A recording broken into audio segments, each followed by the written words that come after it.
Mind health mental health எவ்வளோ முக்கியமோ அந்த மாதிரி நம்ம ஜாயிண்ட் ஹெல்த்தும் முக்கியம்.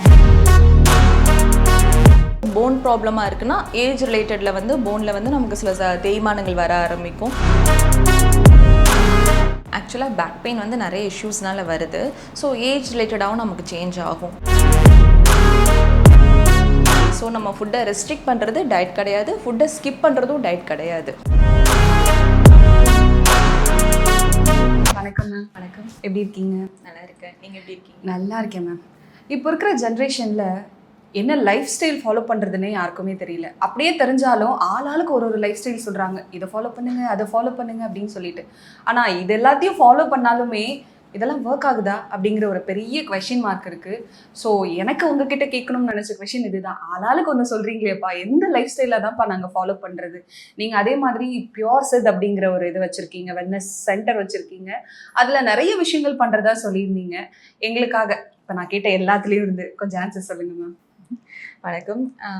ஆக்சுவலாக பியூசித் அப்படின்றது எதுக்காக வச்சுருக்கோம்? பியூசித்ன்றது வந்து நம்ம வந்து ஒரு கிளினிக் மாதிரியோ ஒரு ஹாஸ்பிட்டல் மாதிரியோ அப்படி டிசைன் பண்ணாமல் ஒரு வெல்னஸ் சென்டர் மாதிரி தான் டிசைன் பண்ணியிருக்கோம்.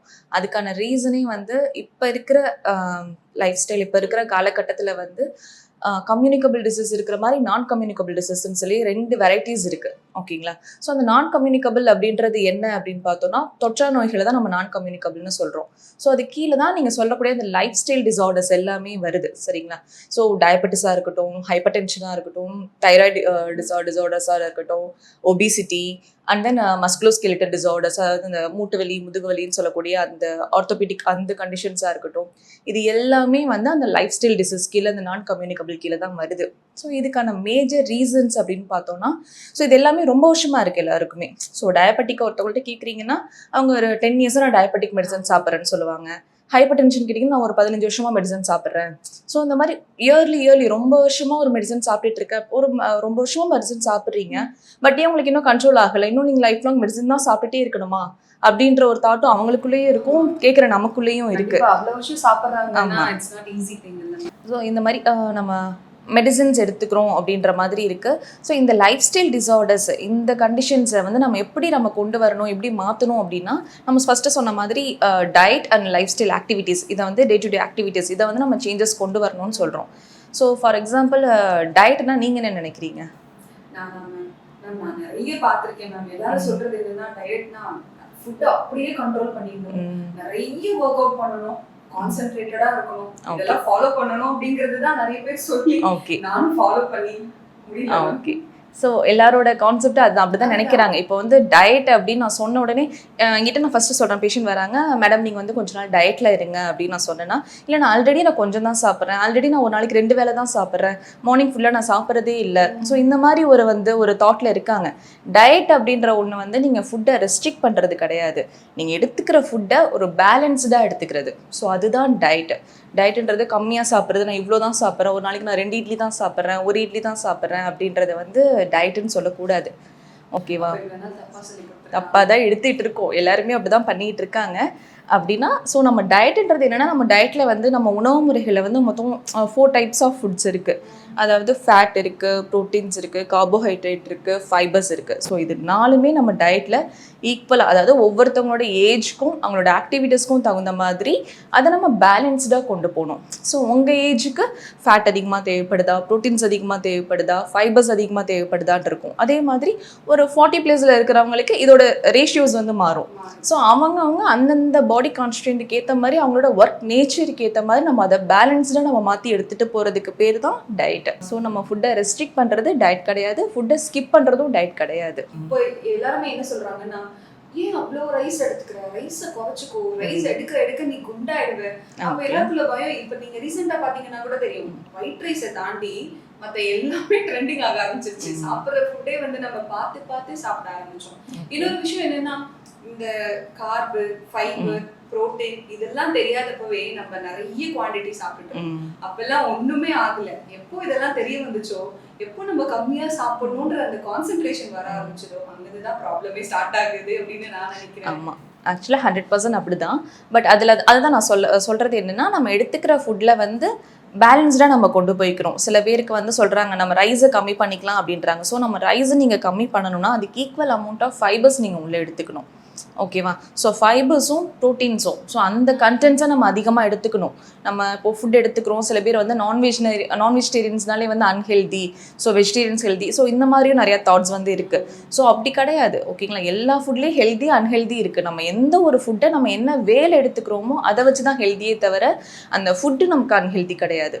நம்ம எடுத்துக்கிற வே நம்ம மாற்றுறோம். இப்போது வெஜிடேரியனாக இருக்கட்டும், நான் வெஜிடேரியனாக இருக்கட்டும், எதையுமே நீங்கள் வந்து ஃப்ரை பண்ணியும் ரொம்ப ஆயிலாகவும் ஸ்பைஸியாகவும் எடுத்துட்டிங்கன்னா அது அன்ஹெல்தி தான். ஈவன் வெஜிடேரியனாக இருந்தாலும் அது அன்ஹெல்தி தான், நான்வெஜ்ஜாக இருந்தாலும் அது அன்ஹெல்தி தான். எடுத்துக்கிற வேன்ற ஒன்று இருக்குது. ஸோ ஃபுட்டை நம்ம என்ன டைப்பில் எடுத்துக்கிறோம் அப்படின்றதும் இதில் வந்து மெயின் மேட்டர்ஸாக இருக்குது. சாப்பிட்றது முக்கியம் இல்லை, எப்படி கரெக்டாக சாப்பிட்றோம் அப்படிங்கிறது தான் முக்கியம். இப்போ பியூர்ஸ் இதுல இருந்து நீங்கள் என்ன மேம் பண்ணிட்டு இருக்கீங்க? இப்போ ஆல்ரெடி நிறைய விஷயங்கள் சொன்னீங்க, டயட் அதெல்லாம் பற்றி சொன்னீங்க. பியூர்ஸ் இதுலேருந்து நீங்கள் உங்கள் பேஷண்ட்ஸை எப்படி இது பண்ணுறீங்க? ஸோ எனக்கு வர பேஷண்ட்ஸ், எனக்கு வரவங்கள வந்து நம்ம பேஷண்ட்ஸ் எப்படி நம்ம பார்க்குறோன்னா, ஸோ வர்றவங்க எல்லாருமே வந்து இந்த மாதிரி தான் ஒரு லாங் டேர்மாக வந்து ஒரு இஷ்யூவில் வந்து சஃபர் ஆகிட்டு தான் வராங்க. ஸோ லாங் டேர்மாக அதுக்கான மெடிக்கேஷன்ஸ் எடுத்துகிட்டு எனக்கு அதுலேருந்து வந்து பெருசாக ரெக்கவரி வரல, ஸோ நான் வந்து இன்னும் சஃபர் ஆகிட்டே தான் இருக்கேன் அப்படின்னு வராங்க. ஸோ அப்படி வர்றவங்களுக்கு ஃபஸ்ட்டு அவங்கள்ட்ட நான் கொடுக்குற அட்வைஸ் வந்து ஃபஸ்ட்டு அவங்களோட ப்ராப்ளம் என்னன்றதை நம்ம கேட்கணும். கேட்டுட்டு அவங்களோட லைஃப் ஸ்டைல் அவங்க என்ன மாதிரி பண்ணிகிட்டு இருக்காங்க, ஸோ என்ன மாதிரியான லைஃப் ஸ்டைல் அவங்க வந்து லிவ் பண்ணிகிட்டு இருக்காங்க, ஸோ ஆக்டிவிட்டிஸ் அவங்களுக்கு இருக்கா, இல்லை ஃபுட் அந்த மாதிரி நான் ஃபஸ்ட்டு சொன்ன மாதிரி அவங்க வந்து ஃபுட்டை பேலன்ஸ்டாக எடுத்துக்கிறாங்களா அப்படின்றத அவங்களோட லைஃப் ஸ்டைலை ஃபஸ்ட்டு நான் கேட்கணும். கேட்டுட்டு இதை நீங்கள் இந்த மாதிரி சேஞ்ச் பண்ணிக்கோங்க. நம்ம வர அவங்க ஒருத்தவங்களோட லைஃப் ஸ்டைலை வந்து நம்ம சடனாக சேஞ்ச் ஓவர் பண்ண முடியாது. ஒரு 30+ இயர்ஸாக ஒரு எடுத்துகிட்டு இருக்காங்க, நான் சடனாக வந்து ஒன் டேல அதை சேஞ்ச் பண்ணியிருக்கேன்னா அவங்களுக்கு அது கஷ்டமாக இருக்கும். ஸோ அப்படின்றப்போ அவங்க எடுத்துக்கிறத எப்படி மாடிஃபை பண்ணிக்கணும். ஸோ நம்ம டயட்டை எப்பயுமே வந்து கண்ட்ரோல் பண்ணாமல் மாடிஃபை தான் பண்ணணும். மாடிஃபை பண்ணி இந்த மாதிரி நீங்கள் ஸ்ப்ளிட் பண்ணி எடுத்துக்கோங்க, உங்கள் ஆக்டிவிட்டீஸில் இதுதான் நீங்கள் இன்க்ரீஸ் பண்ணுங்கள் அப்படின்ற அட்வைஸ் தான், பர்சனலைஸ்டு கேர் தான் நம்ம கொடுக்குறோம். ஓகேவா. ஸோ அதை கொடுக்கும்போதே வந்து அவங்க ஒரு சாட்டிஸ்ஃபைடாக, நம்ம இந்த கன்சல்டேஷன் நம்ம அதை பண்ணும்போதே அவங்க ஒரு சாட்டிஸ்ஃபைடாக வந்து ஃபஸ்ட்டு ஃபீல் பண்ணுவாங்க.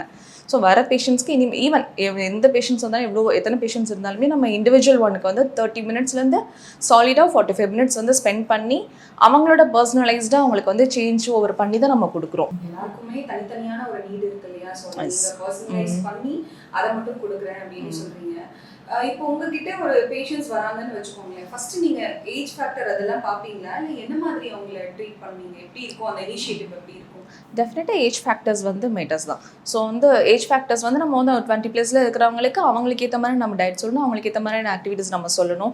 ஸோ அதே மாதிரி ஒரு 40+ போகிறவங்க 40+ போகிறவங்களுக்கு 40+, 50+ வரவங்க எல்லாருமே வந்து மோஸ்ட்லி வந்து இந்த ஆர்த்தோபெடிக்கல் இஷ்யூஸில் வந்து சஃபர் ஆகிட்டு தான் வருவாங்க. ஸோ அது ஐ மீன்ஸ் அவங்க வந்து என்னென்னா ஒரு 20 இயர்ஸ்லேருந்தே வந்து அவங்களுக்கு அந்த இஷ்யூ இருந்திருக்கும். அதை அவங்க கவனிக்காமல் ப்ராப்பரான நியூட்ரியன் இன்டேக்கும் இல்லாமல் அவங்க எடுத்துகிட்டு இருக்கிறதுனால தான் இந்த 40+, 50+ல வந்து அவங்க அந்த இஷ்யூனால சஃபர் ஆகிருப்பாங்க. ஸோ ஒன்றும் இல்லை, இப்போ நம்ம வீட்லேயே வந்து நார்மலாக உங்கள் அம்மாக்கே இருக்கும், அம்மாவாகட்டும் வீட்டில் இருக்கிறவங்களுக்கு வந்து நார்மலாக கேட்டிங்கனாலே வந்து இந்த முழங்கால் வலி இருக்குப்பா, கழுத்து வலி இருக்குது, இடுப்பு வலி இருக்குது அப்படின்றத ஒரு நார்மலாகவே சொல்லிட்டு தான் இருப்பாங்க. ஓகேவா. அது மட்டும் இல்லாமல் வீட்டில் எல்லா தைலம் இருக்கும், ஆயில் இருக்கும். ஆமாம், அவங்களாம் என்ன பண்ணுவாங்கன்னா இந்த வண்டிக்கு ஆயில் போடுற மாதிரி தான். ஸோ வண்டிலாம் இன்ஜின் ஓடிட்டு இருக்கு, ஸோ அதில் வந்து கொஞ்சம் ப்ராப்ளம் ஆச்சுன்னா ஆயில் போட்டு நம்ம ஓட்டிகிட்டே இருப்போம்.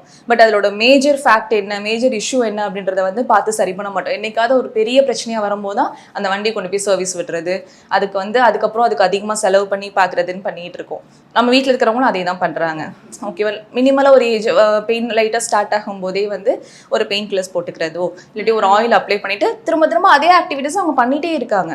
ஸோ அந்த ஒரு ஜாயிண்ட் ஒன்று அஃபெக்ட் ஆகுதுன்னா அது நமக்கு வந்து ஒரு இண்டிகேஷன் கொடுக்கும். ஸோ இந்த இடத்துல உங்களுக்கு பெயின் இருக்குது, இதை கொஞ்சம் பார்த்துக்கோங்க அப்படின்னு சொல்லி அது இண்டிகேஷன் கொடுக்குது. பட் நம்ம அதை யாரும் கன்சிடர் பண்ணுறது இல்லை. ஓகேவா. கன்சிடர் பண்ணாமல் அதை வந்து நம்ம அதை மறக்கடிச்சு நம்ம அடுத்த வேலையை பார்த்துட்ருக்கோம். அது உள்ள வந்து அதோட வேலையை காமிச்சு ஒரு மேஜராக ஒரு இஷ்யூவில் கொண்டு போய் விட்டதுக்கு அப்புறமா தான் நம்ம அதை வந்து பார்க்குறோம். ஓகேவா. ஸோ அப்போ நம்ம என்ன பண்ணணும்னா ஆரம்பத்துலேருந்தே அதுக்கான நம்ம பாடி சொல்கிறத, நம்ம பெயின்னு ஒன்று சொல்கிறத நம்ம வந்து பார்க்க ஆரம்பிக்கணும். அப்போவே நம்ம அதை கேட்க ஆரம்பிக்கணும். கேட்டிருந்தோம்னா அந்த ஏஜில் வந்து நம்ம அதில் அஃபெக்ட் ஆக மாட்டோம். ஸோ அதை நம்ம ஃபஸ்ட்டு சொன்ன மாதிரி அந்த ஏஜ் ஃபேக்டர்ஸ், ஏஜில் வந்து இருக்கிறதுக்கான இஷ்யூஸ் வந்து நம்ம அப்போதே நம்ம நெக்லெக்ட் பண்ணதோட எஃபெக்ட் தான் வந்து நமக்கு அந்த 50+ல நமக்கு வந்து தெரிய ஆரம்பிக்குது. மொத்தமாக ஆமாம், அப்போ தான் நமக்கு தெரியுது. ஸோ அப்போ உட்காந்துட்டு நமக்கு இவ்வளோ இஷ்யூ ஆகிடுச்சின்னு சொல்லி அப்போ வருத்தப்படுறாங்க. ஸோ அப்படி ஆனவங்களையும் நம்ம வந்து அவங்களுக்கான அந்த கன்சோல் பண்ணி ஒன்றும் இல்லை, இது ஒன்றும் நம்ம சரி பண்ணிக்க முடியுன்ற அந்த கன்சோல் அவங்களுக்கு கொடுத்து, ஸோ இதுக்கப்புறம் என்ன பண்ண முடியும், இதுக்கப்புறம் உங்கள் டயட்டில் என்ன மாதிரியான சேஞ்சஸ் பண்ண முடியும், இதுக்கப்புறம் உங்கள் ஆக்டிவிட்டீஸில் வந்து ஸ்ட்ரென்தனிங் என்னென்ன பண்ணலாம் அப்படின்றத வந்து நம்ம அட்வைஸ் பண்ணி அவங்களை சேஞ்ச் ஓவர் வந்து பண்ணி கொண்டு வரணும். ஓகேவா. ஸோ அந்த 20 ப்ளஸில் வரவங்களுக்கு அப்போ இருந்தே அவங்களுக்கு வந்து இந்த மாதிரி டயட் நீங்கள் சேஞ்ச் பண்ணிக்கோங்க, இந்த மாதிரியான ஆக்டிவிட்டீஸில் நீங்கள் என்கேஜாக இருங்க. ஸோ ஜாயிண்ட் ஹெல்த் ரொம்ப முக்கியம், மைண்ட் ஹெல்த், மென்டல் ஹெல்த் எவ்வளோ முக்கியமோ அந்த மாதிரி நம்ம ஜாயிண்ட் ஹெல்த்தும் முக்கியம், கட் ஹெல்த்தும் முக்கியம் அப்படின்றத 20 ப்ளஸில் வந்து அவங்களுக்கு ப்ரிவென்ஷனாகவே அதை சொல்லிக் கொடுப்போம். ஸோ அந்த ஏஜ் வைஸ் அவங்களுக்கு என்ன மாதிரியான அட்வைஸ் கொடுக்கணுன்றதை வந்து நம்ம டிஃப்ரென்ஷியேட் பண்ணி கொடுக்கணும். ஏன்னா எல்லாரும் சொல்லுவாங்க மென்டல் ஹெல்த் ரொம்ப முக்கியம், மென்டல் ஹெல்த் ரொம்ப முக்கியம்னு. பட் நீங்கள் புதுசாக வந்து நம்ம ஜாயிண்ட் ஹெல்த்தும் ரொம்ப முக்கியம், அதையும் பாருங்கப்பா அப்படிங்கிற மாதிரி. ஆக்சுவலாக இப்போ இருக்கிறதுல வந்து மென்டல் ஹெல்த் எந்த அளவு முக்கியமோ அதுதான் நமக்கு ஜாயிண்ட் ஹெல்த்தும் முக்கியம், கட் ஹெல்த்தும் முக்கியம். ஸோ கட்டும் ஜாயிண்ட்டும் எப்போ அஃபெக்ட் ஆகுதோ அப்போ தான் உங்களுக்கு மென்டல் ஹெல்த் அஃபெக்ட் ஆகும். ஸோ உங்களுக்கு ஒரு பெயின் இருந்துகிட்டே இருக்குது, கால்வலி இருந்துகிட்டே இருக்குன்னா ஆட்டோமேட்டிக்காக என்ன ஆகும், உங்களோட ஸ்ட்ரெஸ் லெவல் அதிகமாகிட்டு தான் போகும். ஒரு பெயினோட அடுத்த ஒர்க் பண்ணுறதுக்கோ, ஈவன் ஏதாவது ஜாப் போகிறவங்களுக்கு எந்த ஒர்க் பண்ணாலும் அந்த ஒரு பெயினோட பண்ணும்போது அவங்களோட மென்டல் ஹெல்த்து அஃபெக்ட் ஆகிட்டு தான் இருக்குது. ஸோ அதே மாதிரி கெட் ஹெல்த் அஃபெக்ட் ஆனாலும் மென்டல் ஹெல்த் அஃபெக்ட் ஆகும், மென்டல் ஹெல்த் அஃபெக்ட் ஆனாலும் கட் ஹெல்த் அஃபெக்ட் ஆகும். ஸோ இது எல்லாமே ஒன்னோட ஒன்று இன்டர்லிங்க்டு தான், தனியாக ஒன்று மட்டும் நம்ம ஃபோக்கஸ் பண்ணுறதுன்னு கிடையாது. ஒரு சர்க்கிள் மாதிரி இங்கே இருந்தால் அங்கே அப்படி தான். ஓகே மேம், இப்போது நம்மளோடது வந்து உங்களோடது வந்து பியோர் சித் வெல்னஸ் சென்டர்னு சொன்னீங்க. ஆல்ரெடி நிறைய வெல்னஸ் சென்டர்ஸ் இருக்குது. இப்போ நீங்கள் சொன்ன மாதிரி இவ்வளோ இயர்ஸாக ட்ரீட்மெண்ட் பார்த்துருப்பாங்க, சரியாக இருக்காது அப்படின்னு சொன்னீங்க இல்லையா? அப்புறம் இந்த பர்பஸ் என்ன மேம், இந்த பியோர் சித் இப்போ இவ்வளோ சென்டர்ஸ் இருக்குல்ல, அப்புறம் நீங்கள் ஓப்பன் பண்ண பர்பஸ் என்ன, எப்படி இதை பண்ணுறீங்க? ஓகே. ஸோ நான் இது ஃபஸ்ட்டு சொன்ன மாதிரி தான், நம்ம வர ஒவ்வொரு பேஷண்ட்ஸ்க்கும் சரி, ஒவ்வொரு கிளைண்ட்ஸ்க்கும் சரி, நம்ம வந்து ஒரு பர்சனலைஸ்டு கேர் தான் கொடுக்க போகிறோம். ஸோ வரவங்களுக்கு அவங்களோட ஜாயின்ட் இஷ்யூஸாக இருக்கட்டும், இல்லை ஏதாவது ஸ்கின் லெவல் இஷ்யூஸாக இருக்கட்டும், இல்லை டைஜஸ்டிவ் இஷ்யூஸாக இருக்கட்டும், எதுவாக இருந்தாலுமே வந்து ஃபஸ்ட்டு அவங்களோட டயட் பேட்டர்ன்ஸை நம்ம சேஞ்ச் பண்ணணும். பண்ணிவிட்டு இப்போ வந்து ஃபார் எக்ஸாம்பிள் ஏதாவது ஜாயிண்ட் இஷ்யூஸில் வராங்க அப்படின்னா அவங்களோட ஸ்பாசம் லெவல் எப்படி இருக்குது, மசிலோட ஹெல்த் எப்படி இருக்குது அப்படின்றத பார்த்து அதுக்கு சில ஸ்பெசிஃபிக் தெரப்பீஸ்லாம் இருக்குது. ஸோ அந்த தெரப்பீஸை வந்து அட்வைஸ் பண்ணுவோம். சில பேரோட ஏஜ்க்கு ஏற்ற மாதிரி, கண்டிஷன் சிவியாரிட்டிக்கு ஏற்ற மாதிரி தெரப்பீஸ் வந்து நம்ம அட்வைஸ் பண்ணுவோம். அட்வைஸ் பண்ணிவிட்டு அது ஒரு கோர்ஸ். எனக்கு வந்து பேஷண்ட்ஸ் வந்து மாதக்கணக்காக வரணும், 3 months வரணும், 6 months வந்து மெடிசன் எடுக்கணும். ஸோ அந்த தாட் கிடையாது. வரீங்களா, வந்தோன்னா உங்களுக்கு வந்து அந்த இருக்கிற அந்த ஜாயிண்ட் லெவலில் அந்த ஒரு பெயின் லெவலை வந்து வித்தின் ஒரு 1 month, ஒரு 1 week or 2 weeks வந்து நம்ம அதை ரெடியூஸ் பண்ணிவிட்டு, எந்தளவுக்கு சிவியாரிட்டியை பொறுத்து, ஸோ எந்தளவு சிவியாரிட்டி இருக்கணும் கொஞ்சம் டைம் எடுக்கும், சிவியாரிட்டி கம்மியாக இருக்கணும் சீக்கிரம் நம்ம ரெடியூஸ் பண்ணிக்க முடியும். ஸோ அந்த மாதிரி அதை வந்து ரெடியூஸ் பண்ணிவிட்டு அதுக்கப்புறம் ஸ்ட்ரென்தனிங்னு இருக்குது. ஸோ மசில் ஸ்ட்ரென்தனிங் எக்ஸசைசஸ் வந்து அட்வைஸ் பண்ணிவிட்டு டயட்டில் நம்ம சேஞ்சஸ் கொண்டு போய் நம்ம அப்படியே அதை ஒரு சர்க்கிளாக முடிச்சிடணும். ஸோ அதை வந்து திரும்ப திரும்ப வந்து வருஷக்கணக்காக மெடிசன் சாப்பிட்றது அப்படின்ற தாட்டே இருக்கக்கூடாது. நான் வர பேஷண்ட்ஸ்க்கு நான் சொல்கிறது அதுதான், திரும்ப திரும்ப என்னை வந்து நீங்கள் பார்க்கக்கூடாது. உங்களோட ஹெல்த்தை நான் ஒன்ஸ் வந்து இப்போ வரதை நான் வந்து மேனேஜ் பண்ணி கொடுக்கறத நீங்கள் அதுக்கப்புறம் மெயின்டைன் பண்ணிக்கணும். நீங்கள் உங்களோட டயட்டில் சேஞ்ச் பண்ணிவிட்டு உங்களோட எக்ஸசைசஸில் ஃபோக்கஸ் பண்ணிவிட்டு நீங்கள் மெயின்டைன் பண்ணிக்கோங்க. திரும்ப திரும்ப வந்து இந்த ஒரு மீட்டப் வேண்டாம். இல்லை, மோஸ்ட்லி டாக்டர்ஸ் வந்து ஒரு வாரம் கழிச்சு என்ன வந்து பாரு, 2 வாரம் கழிச்சு வந்து என்ன பாரு அப்படின்னு சொல்லுவாங்க. நீங்கள் வந்து புதுசாக சொல்கிறீங்க, திரும்ப திரும்ப என்ன பார்க்க வராதீங்க, சரி பண்ணிட்டு கிளம்பிடுங்க அப்படிங்கிற மாதிரி இருக்குது. எஸ், ஏன்னா திரும்ப திரும்ப வரதை விட அவங்களோட ஹெல்த்தை அவங்களே பார்த்துக்கலாம். அவங்களுக்கு இருக்கிற பெயின் சிவியாரிட்டியில் வரதை வந்து நம்ம வந்து ஹீல் பண்ணி கொடுக்குறோம், மேனேஜ் பண்ணுற அளவுக்கு அவங்கள வந்து நம்ம அட்வைஸ் பண்ணி கொடுத்துட்றோம். ஸோ அதுக்கப்புறமா இருக்கிறத அவங்களே மெயின்டைன் பண்ணிக்கலாம். அவங்களோட டயட் பேட்டர்ன்ஸையும் அவங்களோட லைஃப் ஸ்டைலையும் அவங்க சேஞ்ச் பண்ணிட்டாலே அதை மெயின்டைன் பண்ணிக்க முடியும்.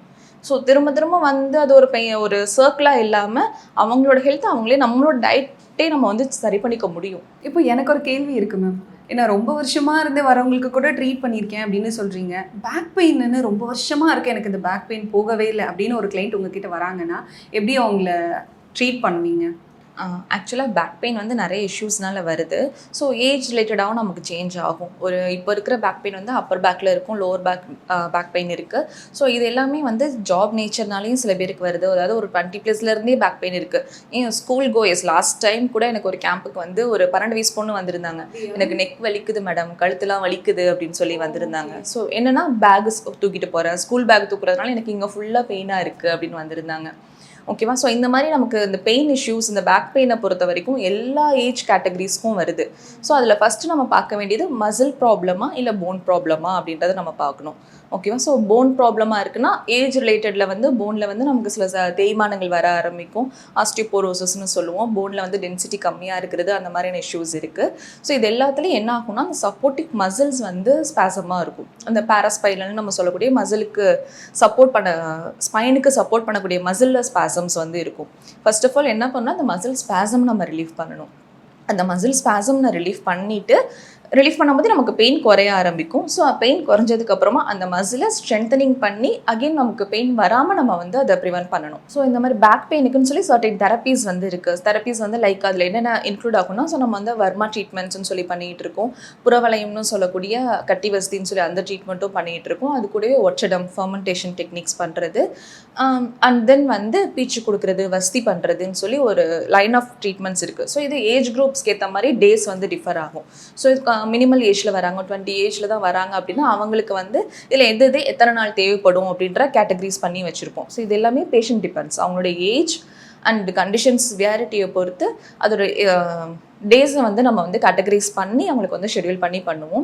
ஸோ அப்படி பண்ணும்போது 5 to 7 days செஷன் தான் இருக்கும். ஸோ அந்த 5 to 7 days நம்ம அந்த ட்ரீட்மெண்ட்ஸ் பண்ணிவிட்டு அதுக்கப்புறமா அந்த கோர் நம்ம அந்த மசிலை ஸ்ட்ரென்தன் பண்ணுறதுக்கான எக்ஸசைசஸ் சொல்லிக் கொடுப்போம். அதை ரெகுலராக பண்ணிட்டு இருந்தாலே அகைன் நமக்கு அந்த பெயின் வராமல் இருக்கும். ப்ளஸ் அதோடு சேர்ந்து அந்த போஸ்டர் மெயின்டைனிங்லாம் இருக்குது. நார்மலாக ஒர்க் பண்ணுறவங்க அந்த சூப்பராக உட்காருறது, அந்த உட்காரதே நமக்கு நம்ம ஆளுங்களுக்கு வந்து நம்ம சொல்லிக் கொடுக்கணும். ஒழுங்காக உட்கார தெரியாது. ஆமாம், அந்த எரெக்ட் போஸ்டர் மெயின்டைன் பண்ணுறது யாரும் பண்ணுறது கிடையாது. ஓகேவா? அந்த போஸ்டர் மெயின்டைனிங்லேருந்து எல்லாமே சொல்லிக் கொடுப்போம். என்ன மாதிரியான பெட்டு நீங்கள் யூஸ் பண்ணணும், என்ன மாதிரியான சர்ஃபேஸில் நீங்கள் உட்காரணும். ஸோ இது எல்லாமே இருக்குது. அது எல்லாத்தையுமே நம்ம அவங்களுக்கு அதான் அந்த ஒரு 1 hour கேப் அதுக்கு தான், அந்த கன்சல்டேஷன் டைமிங் அதுக்கு தான். அது அவங்களுக்கு சொல்லி கொடுத்தோன்னா தான் அகெயின் அவங்க வந்து பெயினில் வராமல் இருப்பாங்க. ஸோ ப்ரிவென்ட் பண்ணிக்க முடியும். ஆக்சுவலி நீங்கள் சொன்னதுக்கு அப்புறம் தான் எனக்கே ஒரு கிளாரிட்டி வந்துச்சு. நானும் இதுக்கு முன்னாடி என்ன நினச்சிட்டு இருந்தேன்னா, டயட்டுனா தொடவே கூடாது, சில விஷயங்களை அப்படியே வச்சிடணும் அப்படின்னு சொல்லிட்டு. பட் இப்போது ஓகே, என்னென்ன சாப்பிடலாம், எந்தெந்த மாதிரி அப்படின்னு ஒரு ஐடியா கிடச்சிருக்கு. இந்த மாதிரி நிறைய பேஷண்ட்ஸ்க்கு நீங்கள் நிறைய ஐடியா கொடுத்துருப்பீங்கன்னு நினைக்கிறேன். நீங்கள் பேசும்போதே அது நல்லாவே தெரியுது எவ்வளோ கேர் பண்ணி பேசுகிறீங்கன்னு. ஏன்னா எல்லா டாக்டர்ஸும் என்ன சொல்லுவாங்க, ஒரு பேஷண்ட் என்னை வந்து பாருங்கள், அப்போ தான் எனக்கு கரெக்டாக இருக்கும் அப்படின்னு சொல்லுவாங்க. பட் நீங்கள் அப்படி இல்லை, பார்க்காதீங்க, தயவு செஞ்சு போயிட்டுங்க, உங்கள் ப்ராப்ளம் சால்வ்டாக கிளம்பிடுங்க அப்படிங்கிற மாதிரி இருக்குது. பியூர்ஸ்லேருந்து நிறைய விஷயங்கள் பண்ணிகிட்டு இருக்கீங்க. இன்னைக்கு எங்களுக்காக குட்டியோண்டு டைம் கொடுத்து நிறைய விஷயங்களை ஷேர் பண்ணியிருக்கீங்க. Thank you so much.